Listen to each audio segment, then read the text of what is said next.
Donc, Boker Tov, Parashat Chaye Sarah, Tafshin, Pedalet. Vayu Chaye Sarah, Mea Shana. Ce fut la vue de Sarah, 100 ans, Ve'esrim Shana, Ve'sheva Shanim. Shene Chaye Sarah, les années de la vie de Sarah. Ensuite, la Torah nous dit Vatamot Sarah, Bekiryat Arba, Hebron. Sarah est morte à Kiryat Arba, qu'on appelle Hebron, Beretz Kenan. Il va y avoir Abraham l'ispod les Sarah, Velif Kota. Abraham il est venu pour pleurer Sarah, pour lui faire une oraison funèbre et pour prier Sarah. Il y a comme Abraham Malpene Meto, et ensuite il va essayer d'obtenir la Marat à Marpella pour enterrer Sarah. Comme il est marqué ensuite, Veitenli et Marat à Marpella, Asher Lo, Asher Bixé Sadeo. Après on l'appelle Marpella. Rachid dit c'est Beit Ve'alia Al-Gabav, une maison et un étage au-dessus. Davar Acher Shekifulot Bezugot. Ou bien parce qu'elle est doublée par des couples qui sont enterrés là-bas. Adam et Chava. Il va y avoir Abraham et Sarah, etc. Donc la Torah nous a dit que, en fin de compte, Sarah et Ménou, si on nous dit que sa vie a duré 127 ans, c'est-à-dire qu'elle est terminée sa vie, puisque la Torah nous dit Vatamot Sarah B'Kiryat Arba Hebron. Alors c'est intéressant parce que à la fin de la paracha de la semaine dernière, on nous a dit qu'il y avait la Akedat Yitzhak. Ensuite, on a annoncé à Abraham Avinu qu'il y avait Rivka qui était née, ou Bethuel Yala d'être Rivka. On n'a pas dit qu'Abraham Avinu il allait choisir Rivka comme Kala pour son fils. Mais on a appris que Bethuel Yala d'être Rivka. Et maintenant, on nous dit la vie de Sarah a été de tant et tant d'années. Pourquoi on nous donne pitom la vie de Sarah? Alors la Torah, elle nous dit Vatamot Sarah, parce que Sarah, elle est Nifteret. Alors la Torah n'a pas voulu commencer en disant Vatamot Sarah. Bien que dans la Torah, il n'y a pas de parachutes qui sont séparés. C'est les Chachamim qui ont séparé les parachutes. Pour nous, Vayu Chaye Sarah, c'est un Perek Bifne Atzmo, mais ce n'est pas une nouvelle paracha. Mais malgré tout, la Torah a dit Vayu Chaye Sarah, Mea Shana, Ve'esrim Shana, Ve'sheva Shanim. Shene Chaye Sarah. Et ensuite, Vatamot Sarah B'Kiryat Arba Hebron. Donc il faut comprendre en réalité, qu'est-ce que la Torah elle veut avec l'histoire de Sarah. Pourquoi elle nous donne d'abord les années de sa vie, et en plus elle sépare 100 ans et 20 ans et 7 ans. On aurait pu dire Mea Ve'esrim Ve'sheva Shanim. Pourquoi on dit Mea Shana, Ve'esrim Shana, Ve'sheva Shanim? Rashi il s'est penché là-dessus. Il a dit Lama Nirtav Shana B'Kol Klal Uklal. Pourquoi on a écrit Shana à chaque fois? Pour te dire que chacun peut s'expliquer séparément. Bat Kouf ke Bat Kaf Lechet. À 100 ans, elle était comme à 20 ans pour la faute. C'est-à-dire de la même manière qu'à 20 ans, elle n'est pas Bat Onshim. À 100 ans, elle ne méritait pas d'Onshim, elle n'est pas fautée. Pas Bat Kaf Lochata, Sharena Bat Onshim, Af Bat Kaf Lochata. Ou Bat Kaf ke Bat Zayin Le Yofi, et à 20 ans, elle était belle comme à 7 ans. Donc ça fait partie d'un autre Midrash Chazal qui nous dit que Sarah Menou fait partie des plus belles femmes qu'il y a eu dans toute l'histoire de l'univers. Et donc, cette beauté, elle l'avait déjà depuis l'âge de 7 ans. Et à 20 ans, elle avait la fraîcheur et la beauté de quelqu'un qui a 7 ans. Autrement dit, elle avait une doucha qui lui donnait une certaine lumière, luminosité, etc. Ensuite, la Torah, elle reprend et elle dit « Shene Chaye Sarah ». C'était les années de la vie de Sarah. Pourquoi la Torah, elle répète « Shene Chaye Sarah ». Si on avait dit Vayur Yeme Chaye Sarah, tant et tant et tant, ça va. Pourquoi on a besoin de répéter Shene Chaye Sarah? Alors Rashi répond Kulam Shavim Letova. Elles étaient toutes égales dans la bonté, dans le bon. Donc on a l'impression que Sarah Menou, elle a eu une vie de Tova. Tout était bien dans sa vie, tout était parfait. Kulam Shavim Letova. 127 ans de pur bonheur. D'accord. Mais les Chawra, si on réfléchit, on peut se poser la question, comment elle a pu avoir 127 ans de Kulan Shavin Letova? Chacune de ces années était égale à la précédente, tout aussi bonne les unes que les autres. Mais non, il y a eu des années où elle a été prise dans la maison d'Avimelech, dans la maison de Paro. C'est agréable ça? C'est pas agréable, les Chora. Il y a des moments où elle a eu des tsarotes avec Agar, avec Ishmaël, et son fils qui a été presque à la Shrita, etc. Tout ça, c'est des bonnes années pour elle. Donc il va falloir comprendre qu'est-ce que ça veut dire ce Kulan Shavin Letova. Première question. Deuxième question. Une fois qu'Avram Avinu il s'est terminé de s'occuper de l'enterrement de Sarah, alors il y a marqué comme jonction entre l'enterrement de Sarah et le chipouche, la recherche d'un shidour pour Yitzhak, que Vayomer Avram et Lavdo Zekan Beto, etc. Au milieu, il y a un passouk qui fait la liaison entre les deux paragraphes et il dit comme ça. Avram Zaken Ba Bayamim, et Avram il était âgé dans les jours. Vadonai Berach et Avram Bakol, et Hachem avait béni Avram dans tout. Et Rashi dit en quoi ça sert de jonction ce passouk. Rashi dit comme ça, parce que Bakol, la gematria du mot Bakol, la valeur numérique, Bet c'est 2, Kaf c'est 20 et 30, et Lamed c'est 30, ça fait 52. Bakol le gematria Ben. Donc c'est la même valeur numérique que le mot Ben. Mais Achar Shayalo Ben, Ayat Sarich la Sioisha, et puisqu'il avait un fils, il devait le marier. Donc bien évidemment, tout le monde qui lit ce Rashi, il s'étonne. Il dit, mais qu'est-ce qu'il raconte Rashi? Qu'est-ce que c'est cette dracha des Chazal? Que puisqu'il avait un fils, il avait besoin de le marier. Parce qu'Abraham Avinu, il avait besoin que le mot Bakol, ça va comme Gematria 52, pour qu'il réalise qu'il avait un fils et que c'était l'heure de le marier. Ah, et sinon, et si Bakol c'était Gematria 53, il n'aurait pas su qu'il avait un fils et qu'il devait le marier. C'est quoi cette histoire? Quel rapport entre Vachem, Beret Abraham, Bakol? Ok, on peut comprendre que la bracha Bakol, c'est d'avoir un fils, parce qu'il était âgé, Abraham Avinu, lui était stérile, sa femme était stérile, et par miracle, Hachem lui a donné un fils. Maintenant, cet enfant, il a 37 ans, il a fait la Hakeda, etc. Donc, il est temps de le marier. Quel rapport avec le mot Bakol? Quel rapport avec le mot Bakol? Vous comprenez la question? Oui. Alors, on verra par la suite que les Chachamim, ils ont dit que 3 personnes, Akadosh Baruch Hu leur a fait goûter le Olam Haba dans Olam Hazé. Abraham, Yitzhak et Yaakov. Pourquoi? Parce que chacun, il y a le mot Kol qui est marqué à leur sujet. Pour Abraham, c'est marqué Vachem Barak Abraham Bakol. Pour Yitzhak, c'est marqué Vaochal Mikol, j'ai mangé de tout. Et pour Yaakov, c'est marqué Vechi Yeshli Kol. C'est ce qu'on dit dans le Birkat Amazon, Bakol, Mikol, Kol. Pourquoi on dit ces trois? C'est bizarre ça. Tu nous as béni Bakol, Mikol, Kol. Ça fait allusion au Avot à Kedoshim, qui avait une grande madriga, qui était le privilège de pouvoir goûter un petit peu dans ce monde-ci aux délices du Olam Haba. Et maintenant, il va falloir comprendre quel rapport entre ça et le mariage d'Yitzhak et le fait qu'Abraham Avinu, il prenne conscience qu'il a un fils qui est en âge de mariage. Ouais. Enfin, dernière question avant qu'on commence à expliquer. Donc, il appelle son serviteur et il lui dit, voilà, place ta main sous hanche, je vais te faire jurer, tu vas prendre une épouse pour mon fils, tu devras aller, ne prends pas une femme de Kénaan, etc. Et on voit que Eliezer, donc, qui a été choisi pour cette mission précieuse et importante, il va chercher Rivka, et comment il fait pour la choisir? Il fait comme ça. Il arrive en dehors de la ville, à Aram Naharaim, et il fait une tfila. Vayomer Hashem Eloke Adoni Abraham, Akrena Lefana Yayom, présente devant moi aujourd'hui et fais un chesed avec mon maître Abraham. Vease chesed im Adoni Abraham, fais un chesed avec mon maître Abraham. Ce que je te demande, c'est d'agir par chesed avec mon maître Abraham. Ina nochi nitzav al en hamaim, minot el sha'ir yotzet l'shamayim. Vaya nara asher omar Elia. Ce sera la jeune fille à qui je dirai, fais penser ta cruche et je vais boire, et qui me répondra, bois et je donnerai également à boire à tes chameaux. Alors c'est celle-là que tu as choisie pour ton serviteur Yitzhak, et comme ça je saurai que tu as fait un chesed avec mon maître. La question est la suivante.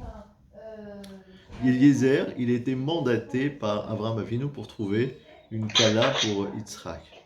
Donc c'est une tâche difficile. Et Eliezer, c'est Avdo Zekan Beto. C'est le serviteur fidèle d'Abraham Avinu. Amoshel Bechol Asherlo. Alors là-bas, on a dit, il s'appelait Eliezer Damesek Eliezer. Damesek, ça veut dire qu'il a habité la ville de Damas. Et la Gemara, elle est d'Orechet, Dolé ou Mashke. Il puisait et il faisait boire la Torah d'Abraham à tous les gens. C'est-à-dire qu'il avait la capacité de capter lui-même les enseignements d'Abraham et de le retransmettre à tout le monde. Tout ça pour dire qu'il est très intelligent, Eliezer.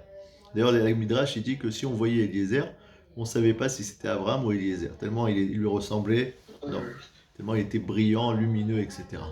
Donc quelqu'un qui est tellement fort, a priori, et qui a été choisi spécialement par Abraham Avinu, et qui avait des prétentions pour marier sa propre fille avec Yitzhak, mais il a fait fi de ça, on se serait attendu qu'il mette à profit toutes ses grandes capacités, toute sa Torah, toute son intelligence, pour faire quoi? Ben, tout simplement pour se dire, voilà, je vais essayer de calculer la fille qui correspond le plus à Yitzhak, en lui posant des questions, en interrogeant les gens sur sa famille, toutes les précautions qu'on prend dans les Shidduchim, qui êtes-vous, d'où venez-vous, etc. Et voir, la tester, lui poser des questions. Quelqu'un qui est kracham, normalement en discutant avec une personne, il peut très vite cerner la personnalité de cette personne. Les gens qui se font berner, c'est parce qu'ils n'arrivent pas à remarquer qui ils ont en face d'eux. Mais des gens qui sont très forts, normalement, ils remarquent très vite est-ce que cette personne elle a des qualités ou des défauts. Ici, Eliezer, pas du tout. Il choisit un moyen où il se met carrément out, en extérieur. Il dit, c'est pas moi qui décide, c'est pas moi qui réfléchis, c'est pas moi qui prends la décision. Voilà, c'est ça le mifran, c'est ça le test, c'est ça le présage. Celle à qui je vais dire ça et qui va me répondre ça, c'est celle-là que tu as choisie. Bien sûr, il y a une logique là-dedans, parce que si elle donne à boire au chameau, c'est qu'elle est balade trésède, elle veut nourrir les animaux, elle veut nourrir, etc. Même s'il y a une logique dans ce présage, mais n'empêche, c'est quand même un présage. Si c'était une fille qui n'était pas belle ou pas intelligente ou stupide et qui avait dit je vais te donner à boire à tes chameaux, ben, il aurait été obligé de l'accepter. C'est ce que le Midrash il rapporte. Celle qui venait, il a pris un grand risque. Donc le Midrash il dit, ça s'appelle Sha'alou Sheogen, ils ont demandé quelque chose de pas très apte à demander, mais malgré tout on leur a répondu correctement. Parce que Rivka Bémet, elle était belle, elle était tsnoa, elle était tzadika, etc. Mais il aurait pu tomber sur une réchaïte stupide et tout ce qu'on veut, et qui répondent quand même à la condition, etc. Voilà, alors on va essayer d'expliquer, répondre à ces trois questions. Première question, qu'est-ce que ça veut dire Kulan Shavim Letova? Parce qu'à priori, ils n'étaient justement pas Shavim Letova. A priori, ils n'étaient pas tout égales. Il y avait des belles années. Quand elle a eu un enfant âgé, elle a eu Yitzhak, ça c'est une belle année. Mais quand il y avait Agar et qui faisait des problèmes, etc., c'est pas une belle année, a priori. Donc c'est le problème de Kulan Shavim Letova. Deuxième question, qu'est-ce que ça veut dire Bakol, c'est que Matria Ben, puisqu'il avait un Ben, il fallait le marier. On ne comprend pas du tout, c'est lunaire comme explication. Quel rapport? Parce qu'il a la Matria du mot Bakol, c'est Ben, alors il doit le marier. On ne comprend rien que ça veut dire. Et enfin, troisième question, pourquoi est-ce que Eliezer, le serviteur d'Abraham, eh bien quoi? Eh bien, il va se mettre complètement en dehors de l'image pour trouver une kala pour le fils de son maître. D'accord? Les trois questions sont claires? Oui, très bien. Alors, pour répondre à ces trois questions, on va rapporter une Gemara qui est dans Masechet Ta'anit. Là-bas, la Gemara, elle nous parle de quelqu'un qui s'appelle Nahum Ish Gamzu. Nahum Ish Gamzu, c'était un grand sadique qui avait l'habitude tout le temps de dire Gamzu Letova. Tout est pour le bien, tout est pour le bien. Et là-bas, la Gemara raconte qu'une fois, il était dans une maison qui allait s'écrouler et ils ont voulu vite l'évacuer. Et ensuite, il reste du temps, faire sortir un peu les meubles. Lui, il leur a dit non, pas du tout. Faites d'abord sortir les meubles, et ensuite vous allez m'évacuer, parce que tant que je suis là, la maison ne va pas s'écrouler. Il était sûr de son srout. Ils lui ont dit, mais puisque tu as un tellement grand srout, comment ça se fait que tu es comme ça amputé de tes membres, de tes bras, de tes jambes, etc. Il leur a raconté qu'une fois, il y avait un pauvre qui s'était présenté à lui, et que lui, il était chargé avec des chameaux pleins de victuailles, et il a dit au pauvre, ok, je vais te donner, bien sûr, patiente un instant le temps que je décharge les sacs des chameaux. Il est descendu, et le temps qu'il enlève les sacs, etc., le pauvre était mort de faim. alors il s'est considéré comme coupable de ne pas lui avoir tendu tout de suite, je sais pas, un bout de gâteau ou quelque chose, immédiatement sans le faire attendre, parce qu'il aurait dû imaginer qu'il était affamé. Et donc à cause de ça, il s'est lui-même décrété une punition, qu'il ait plus de bras, plus de mains, plus etc. Et qu'il ait plein de vermine sur tout son corps, etc. Alors ses amis lui ont dit, oh là, malheur à nous qu'on t'a vu dans un état pareil. Et lui, il leur a répondu, oui, mais si vous ne m'aviez pas vu dans un état pareil, ça aurait été encore pire parce que j'aurais perdu tout mon olamaba. Maintenant, heureux que vous m'avez vu dans tel olam. Et l'Agmara va raconter ensuite une petite anecdote en disant que puisque lui, il était Melouma de Bénissim, il avait l'habitude d'avoir des miracles. Alors, le jour où les Chachamim, ils ont voulu envoyer un cadeau pour le roi du pays ou pour le gouverneur, ils ont dit par qui on va l'envoyer ce cadeau. On va l'envoyer par l'intermédiaire de Nahum Ishgemzo, qui est Melouma de Bénissim, qui a l'habitude d'avoir des miracles. Et donc lui, il a pris ce coffre avec de l'argent, etc., avec de l'or à apporter au roi pour l'amadouer. Et sur le voyage, à l'étape, dans une auberge, il s'est fait cambrioler, on lui a pris tout son coffre, et les gens qui de l'auberge, ils ont remplacé tout ce qu'il y avait à l'intérieur par du sable, pour que ça ait le même poids. Alors, il y a deux versions de la Gemara, est-ce qu'il s'en est rendu compte ou pas, est-ce qu'il s'en est rendu compte, est-ce qu'il a dit Gamzo les Torah, etc. Ensuite, il est arrivé devant le roi, et arrivant devant le roi, ils ont ouvert le coffre, ils ont dit qu'est-ce que c'est ça, le cadeau pour le roi, du sable, tu te moques de nous complètement, de la terre. Alors, il a dit Gamzo les Torah. Bon, si c'est arrivé comme ça doit être pour le bien. Et à ce moment-là, il y a Eliyahu Hanavi qui se présente, qui se fait passer pour un des membres du gouvernement, et qui dit attendez, avant de les punir, ne leur coupez pas tout de suite la tête. Vérifions d'abord, peut-être que si les Juifs nous envoient un cadeau, c'est que ça a une valeur. Il s'agit peut-être du fameux Afar, la fameuse terre que Abraham Avinu avait utilisée dans la guerre entre les 4 et les 5 rois. Et là-bas, il y a marqué que d'un passouk qu'on apprend, à chaque fois qu'ils jetaient de la terre, ça devenait des arcs, des flèches, des lances qui tuaient l'ennemi. Alors ils ont dit, bah oui, peut-être, on va essayer. Donc il y avait un pays là-bas qu'ils n'arrivaient pas à conquérir, qui était rebelle depuis des années. Ils ont amené cette terre, ils ont jeté sur les soldats, et ils ont vu qu'effectivement ça se transformait en flèches, et donc ils ont pu conquérir ce pays. Et donc ils étaient très contents. Ils ont dit donc c'est un vrai cadeau qui nous a amené, et ils ont rempli cette fois-ci le coffre avec des pierres précieuses et des cadeaux pour Nahum Ishgamzo lui-même, pour le remercier d'avoir amené un aussi beau cadeau. Alors quand il est reparti au retour sur le chemin du retour, il est repassé par la même auberge, cette fois-ci il a fait attention, et ils lui ont dit mais qu'est-ce que tu leur as donné pour qu'ils te donnent tant de richesses? Il a répondu, ce que j'ai pris d'ici, j'ai donné là-bas. Alors eux ils ont compris que c'était la terre, ils ont dit nous aussi on va y aller, ils ont pris toute la terre qu'il y avait, ils ont détruit carrément leur maison pour prendre le plus possible. Ils sont arrivés là-bas en disant voilà, vous savez, ce que le rabbin il vous a amené, ça venait de chez nous. Donc il faut aussi nous récompenser pareil. Ils ont dit on va vérifier. Ils ont pris la terre, ils ont jeté sur 2 ou 3 ennemis qui ont rigolé en disant c'est quoi, pourquoi on nous jette du sable dessus. Il s'est rien passé. Donc on a dit quoi, vous vous moquez du roi, et ils lui auront coupé la tête. Alors qu'est-ce qu'Agmara veut nous raconter avec cette histoire de terre? C'est quoi le moussard profond qu'on doit apprendre de cette histoire? Le moussard profond, c'est la chose suivante. C'est qu'il y a 2 manières de regarder le monde matériel. Il y a celui qui regarde le monde matériel avec son côté matériel. D'accord, comme j'ai entendu quelqu'un qui racontait en plaisantant cette semaine, il y a des gens qui pensent que le matériel, c'est pas important pour eux, sauf s'ils gagnent au loto, là ça devient très important pour eux. Ils acceptent tout à fait le gros lot, donc je vais faire la parenthèse. Et il y a des gens qui considèrent le monde matériel comme Abraham Avinu, comme Nahum Ishgamzo, comme étant un tremplin pour de la Rouchaniout. C'est un tremplin pour pouvoir s'élever dans un monde spirituel. Et ça, c'était la dimension de Nahum Ishgamzo. Et comment il transformait le matériel en spirituel? C'est que à chaque fois qu'il y avait un événement qui lui arrivait, il ne regardait pas l'événement, comment dirais-je, tel qu'il est, comme un événement à part entière, mais il le considérait plutôt comme une pièce d'un grand puzzle, en disant moi je ne comprends pas ce qui m'arrive maintenant, mais c'est de la même manière que si on arrive quelque part et on ne connaît pas les antécédents, le passé de l'endroit, etc., on peut ne pas comprendre ce qui se passe. Une personne qui ne vit que 120 ans dans Olamazé, il ne peut pas savoir ce qui s'est passé dans les 2 ou 3 millions qui étaient avant et dans ce qui va se passer dans les quelques milliers d'années qu'il y aura après. Pour bien comprendre le monde, il faut être là pendant les 6000 ans. Donc Nahum Ishgemzo, il disait Gam Zu Le Tova. Tout ce qui arrive, c'est pour le bien. Hachem, il est Tov, Rafetz Betov. il est bon dans son essence, il cherche que le bien des gens. Et si Hachem a envoyé cette chose-là à cette personne, c'est sûrement pour son bien. Et même si maintenant il ne comprend pas, maintenant ça a l'air qu'on va le décapiter parce qu'il a amené du sable. Mais il se dit, bon, Gamzul et Tova, c'est sûr que quelque part ça doit être bon. Et pour quelqu'un qui voit les choses de cette manière, alors le afar, la afriout, le sable, la poussière, tout ce qui est matériel, devient rouhani. Et Avraham Avinu, il avait également cette même dimension. C'est ce qui lui a permis de surmonter les Asara Nisyonot, les 10 épreuves. Comment il a pu les surmonter? Parce qu'à chaque fois qu'il lui arrivait quelque chose, il disait quoi? On m'a promis la richesse et j'arrive en Égypte, il y a la famine.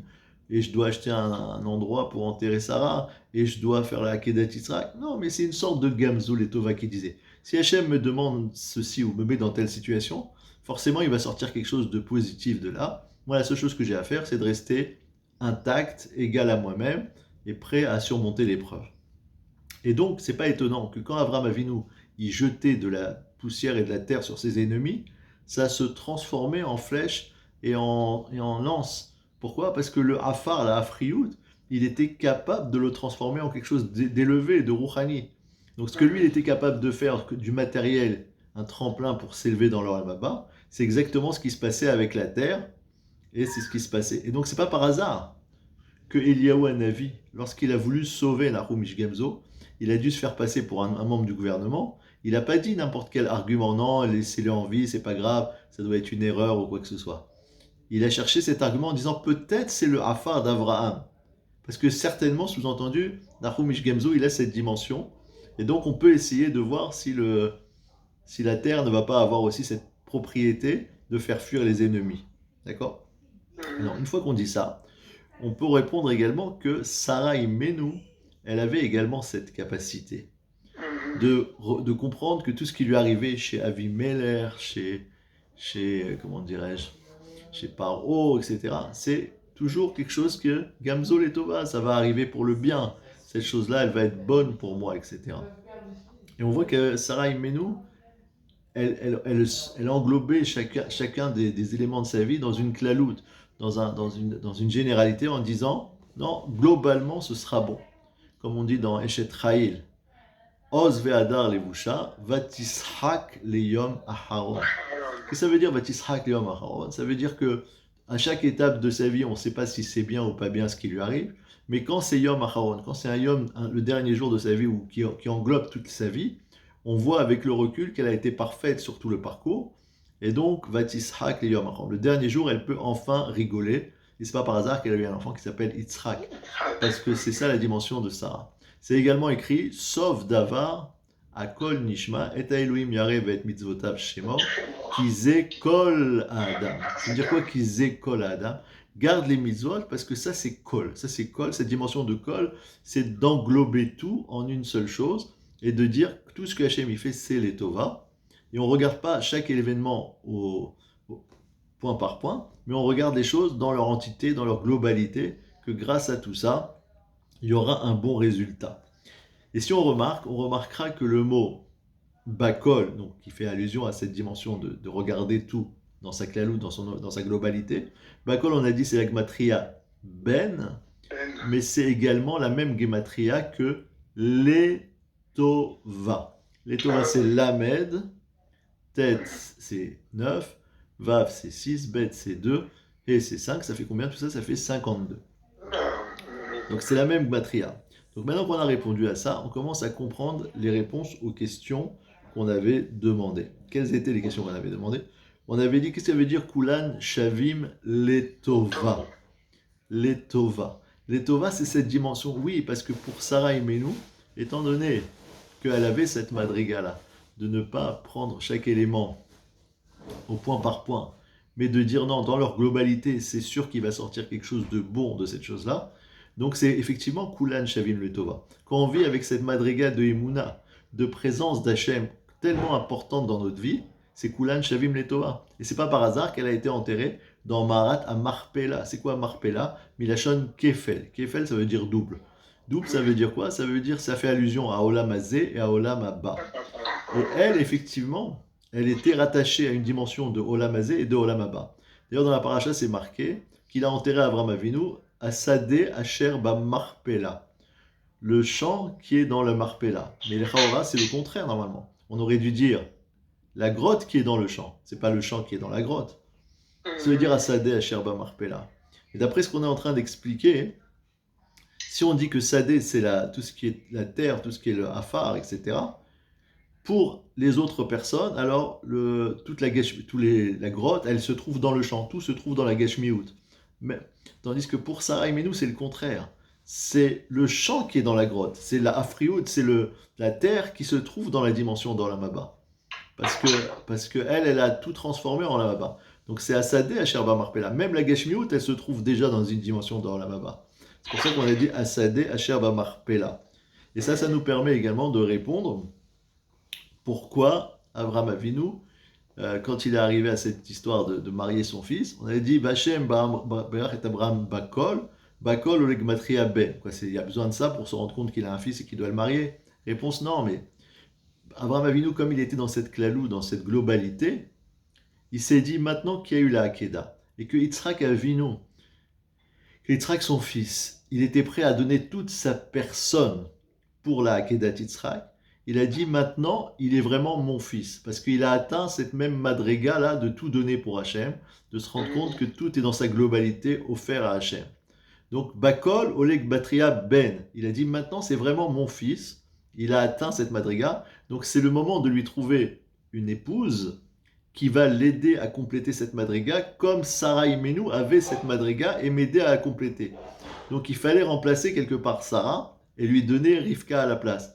Et c'est ça qui a marqué que Vayavia Abraham Aoela, Sarah Imo. Que dès que Yitzhak il a amené Rivka à la maison, les trois Nissim qu'il y avait à l'époque de Sarah, ça veut dire un âne, une nuée sur la tente, le nerf qui brûlait d'une semaine à l'autre et la bracha dans la pâte quand elle faisait les chalotes. Tout ça c'est revenu parce que la dimension de Sarah Imenu, de shlemut, de perfection dans les mitzvot, de bakol, elle est revenue. Et donc c'est ça qu'il a dit Yitzhak Avinu, Vaochal Mikol. Moi je suis devenu Mikol. J'ai pris du kol de son papa. Abraham c'était Bakol, mais Yitzhak c'était Mikol, parce qu'il a pris cette dimension de kol de chez son père, de cette capacité de comprendre que tout ce qui se passe dans le monde, c'est Hachem qui le fait. Et donc vivre avec Hachem instant par instant. Et donc ça lui a permis quoi? Ça lui a permis de se hisser à ce niveau-là de ce qu'il est devenu Yitzhak Avinu, et d'atteindre cette madriga aussi de goûter le Olam Haba dans l'Amazé. Qu'est-ce que ça veut dire goûter le Olam Haba dans l'Amazé? C'est que normalement, une personne, quand elle voit les choses telles qu'elles sont matériellement, alors il y a des choses qui sont bonnes, des choses qui sont moins bonnes. Mais quand il est en contact permanent avec Hachem, que tout ce qui se passe dans le monde, tout ce qui lui arrive dans sa vie, bien ou pas bien, même si Chas v'Shalom, toute sa vie, elle n'était pas bien, il se dirait, mais c'est pas grave, c'est toujours Hachem qui lui envoie ça, et il accepte toujours d'être proche d'Hachem. D'accord? Donc Al-Vachomer, s'il a aussi des bons moments dans la vie, que de toute façon, il accepte tout ce que Hachem lui donne. Et enfin, on en arrive à répondre à la troisième question, qui était la suivante, qui était de dire, mais alors pourquoi est-ce que, pour trouver justement Rivka, Eliezer, il a fait le Nirouche? Parce qu'il a dit, moi, j'ai pas cette madriga-là, ni d'Abraham, ni d'Yitzhak, ni d'Yaakov, de Baakol, Mikol, Kol. Moi, je ressens pas autant que ça les choses dans la Maba. Donc, si je commence à y aller avec mon sechel et avec ma réflexion, qui dit que ça va être exactement ce que Hachem il veut? Abraham, il est capable de savoir ce que Hachem il veut à 100%. Yitzhak et Yaakov aussi, ils le seront capables. Mais moi, est-ce que je suis capable de ça? Il dit sûr que non. Donc il faut absolument que je me mette de côté à 100%. Que ma décision ne provienne pas de ma réflexion à moi. Et je vais dire, voilà, Vaya, Anahara, Asher, etc. La jeune fille qui, ceci, cela, alors c'est celle-là que tu as choisie pour Yitzhak. Je suis obligé de faire ce nirouche, ce présage, qui fait en sorte que la fille qui est désignée, c'est toi, Hachem, qui l'a désignée pour Abraham et pour Yitzhak. Parce que pour arriver à cette dimension-là de Bakol, Mikol, Kol, qu'on goûte le Olam Haba dans l'Amazé, c'est seulement les Havot. C'est pas marqué qu'Eliezer, il avait cette dimension. D'accord? Donc il dit, moi je ne peux pas savoir qu'est-ce qui est parfait dans l'Amazé avec une parfaite correspondance avec Olam Haba pour que tout ça, ça puisse correspondre à la maison d'Abraham et la maison d'Yitzhak. Ce que je peux faire, c'est laisser Hachem me montrer qui est cette personne-là. Qui est cette personne qui est prête à venir. Et simplement, moi, je vais mettre un mifran. C'est quoi le mifran? De dire celle à qui je vais demander à boire et qui va me donner à boire à moi et qui va dire aussi je vais donner à tes chameaux. ça veut dire qu'elle, elle a au moins un regard très large sur le monde. Quelqu'un me demande un chesed, je vais accepter de faire ce chesed. Comment je vais accepter?